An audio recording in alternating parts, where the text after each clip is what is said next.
तापलं, थोडं कमी तापलं म्हणून गॅस मोठा केला, पण गॅस बारीक करूनच आपल्याला ते तळायचं आहे. आणि गॅस बारीक करणार आहे.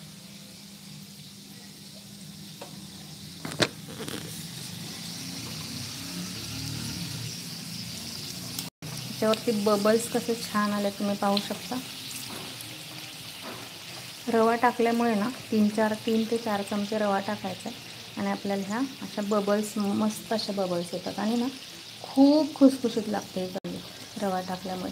पण एवढंच आहे की रवा आपला भिजला पाहिजे. त्याला तुम्हाला जर वेळ नसेल तर रवा नका टाकू, आणि वेळ असेल तर रवा नक्की टाका आणि अर्धा ते पाऊण तास पीठ भिजू द्या. 1 तासभर भिजलं तरी हरकत नाही. तर मला ना थोडीशी ब्राऊन करंजी आवडते, कारण की जी व्हाईट दिसली ना की असं वाटतं की ती कच्ची आहे. मग आपण ब्राऊन करणार. गॅस बारीक होता त्यामुळे तेल खूप नाही तापलं, पण आपल्या करंज्या प्रॉपर भाजतात.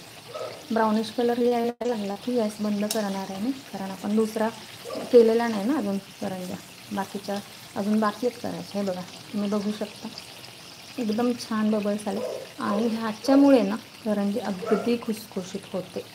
मोहनचं प्रमाण बिघडलं नाही पाहिजे, तुमचं मैदा घेण्याचं प्रमाण, रवा टाकण्याचं प्रमाण अजिबात बिघडलं नाही पाहिजे.